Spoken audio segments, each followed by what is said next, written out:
Yo, what is up guys? Bon dia and welcome back to another video. I'm your boy Jay Lee and today we're going to be talking about how I used to be good at games. Listen, some of you might actually relate to this. We used to be so good at games. We used to just, defeat all of our cousins and then we would think to ourselves, nah, like I'm really built for this game.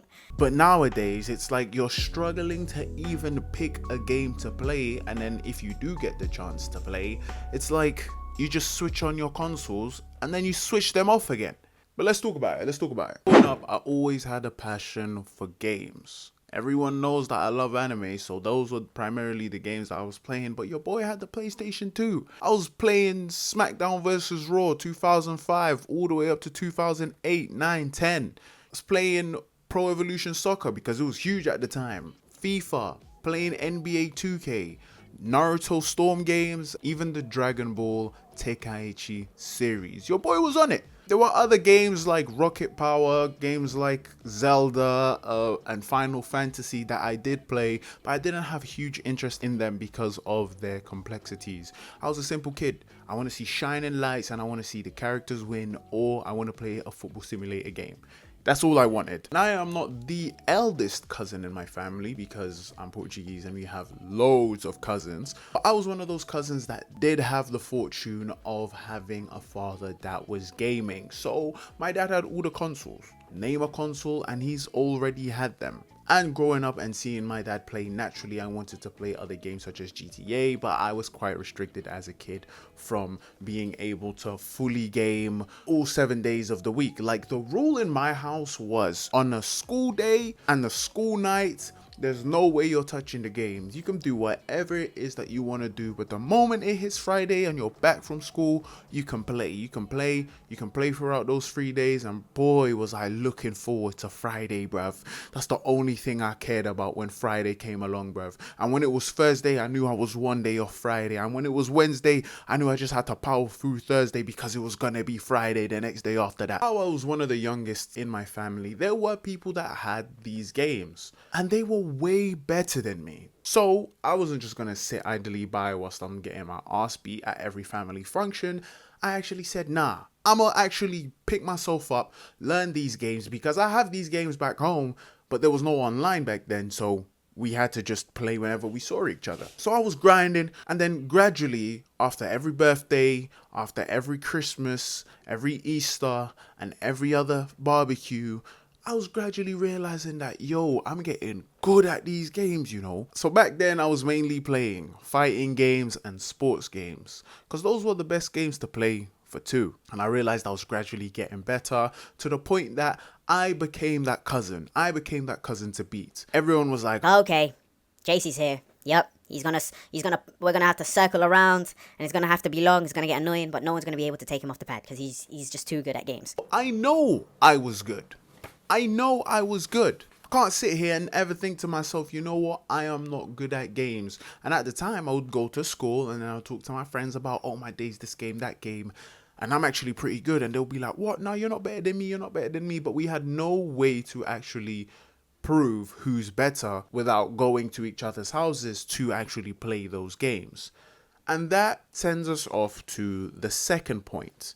Online. I remember coming home from school. Now this is when I transitioned from being in primary school where I was just playing PlayStation 2 and playing those offline games, to being in secondary school and walking home and seeing an Xbox 360 in the house. And I would say because of that rule that I told you guys about where I couldn't play games on school nights, I wasn't so locked in with things, if I'm being honest. I was just focused on watching TV, watching a couple football games whenever it came to, and then after that just watching anime and just finding my time, I don't know, man, playing with toys or just going outside. Like, that's the kind of kid I was. So I didn't know what it was. I knew it was a console because they were playing a game on it, but what's going on? And now that I had an Xbox 360, it was time to actually prove how good I was. Bro, I was convinced. Street Fighter, Mortal Kombat, my dad is the GOAT. The guy is just good at games when it comes to those fighting games because he's been playing them for a long time. Like Mortal Kombat,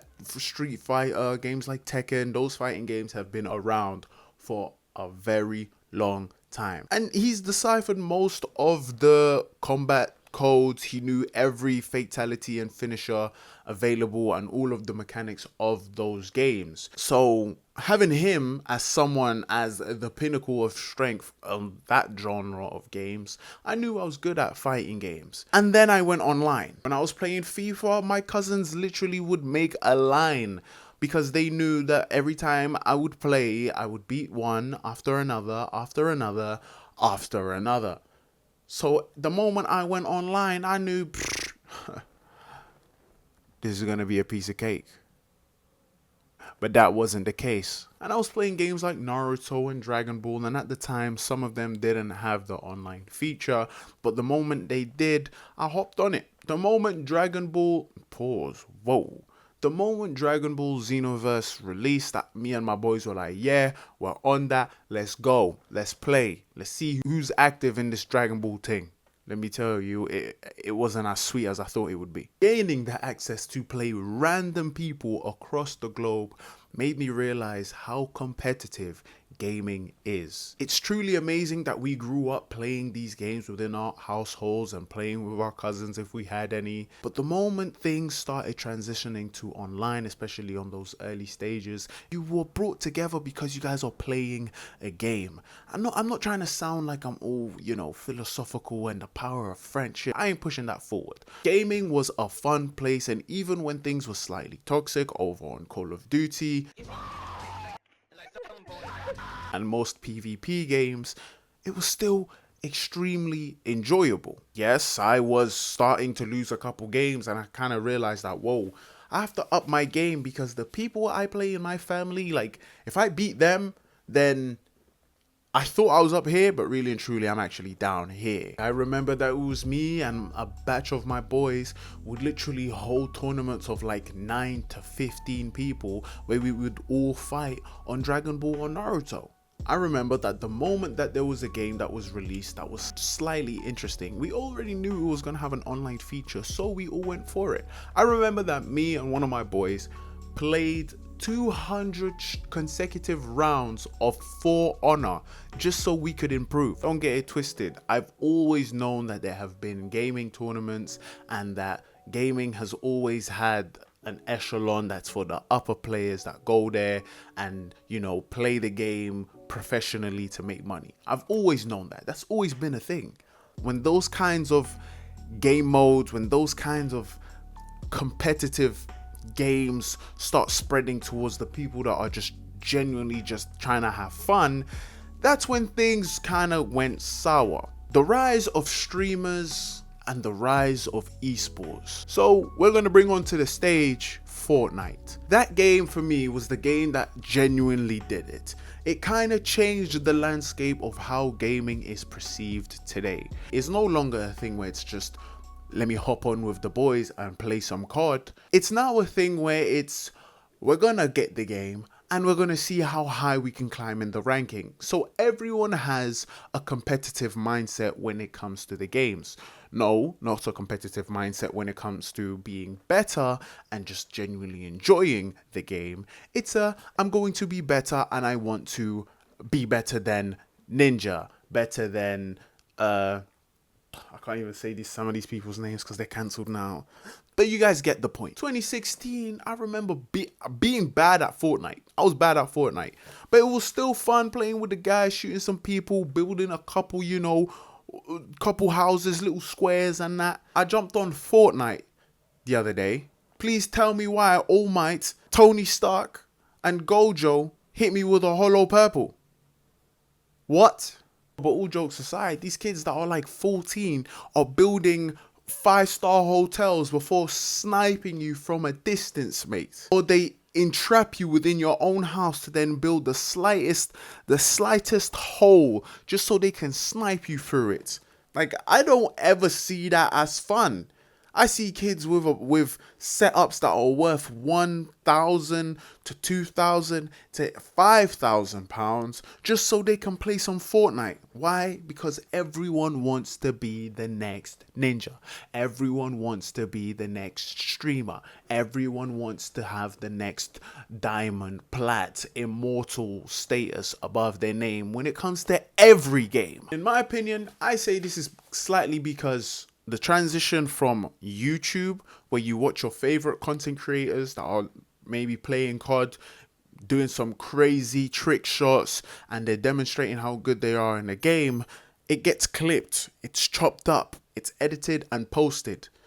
But now you're transitioning to seeing streamers, those same people maybe, playing in real time against normal Joes that are on the game. Warzone is a perfect example of it, where a mixture of just streamers, cheaters, and average Joes would hop on a game and they're all thrown in there together. And you see these people play in real time. They're built different, they really are. But that's made the average Joes, the people that just hopped on the game, learn the game to a high level just to compete.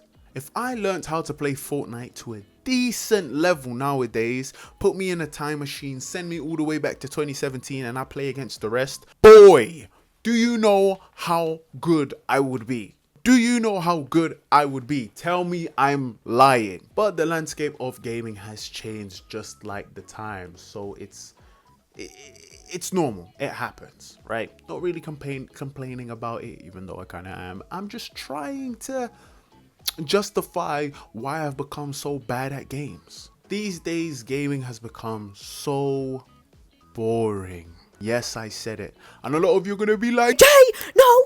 Have you tried downloading this game? Have you tried downloading that game? no, Stephen. No, I haven't tried to download those games.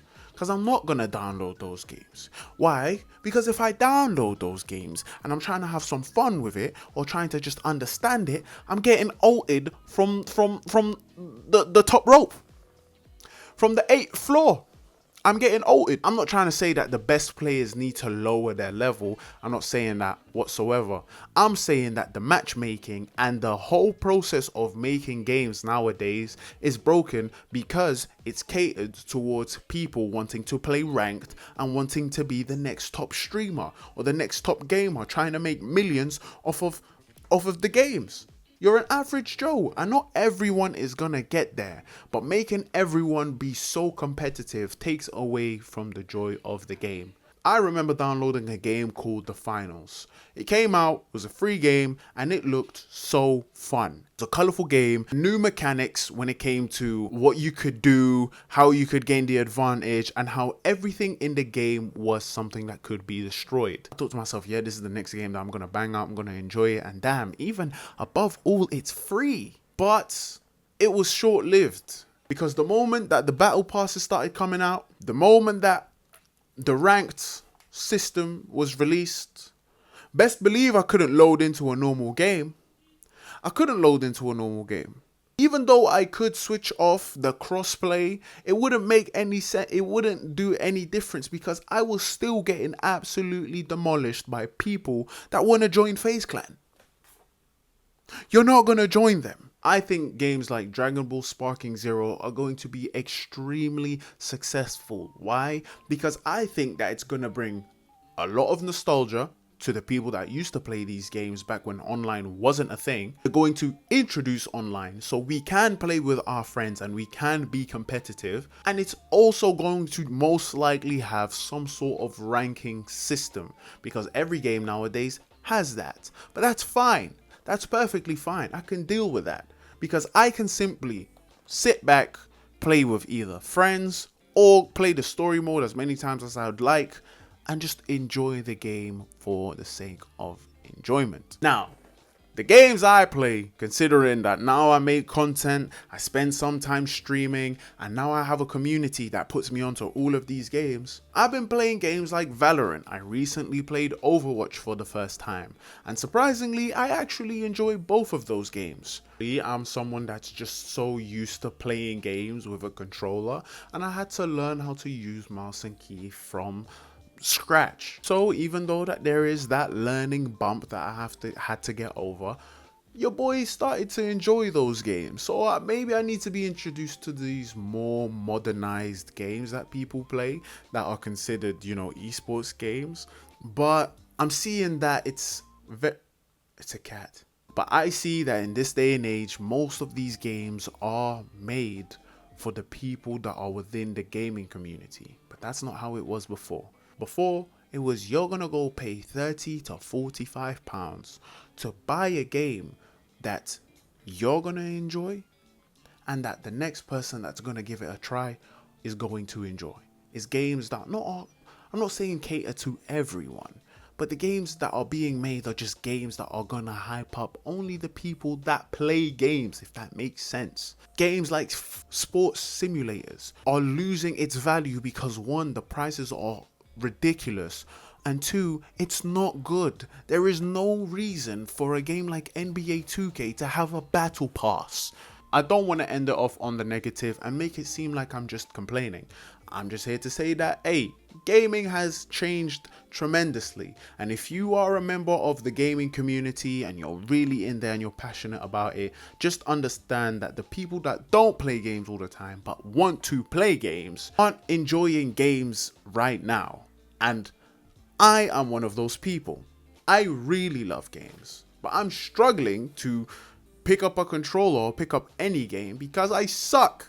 Everyone wants to be way too good than what they actually are, and it just takes away from the enjoyment. So with that being said, join the Discord if you would like to run some games, chill with me, and look forward to the next streams because I will be announcing them over there.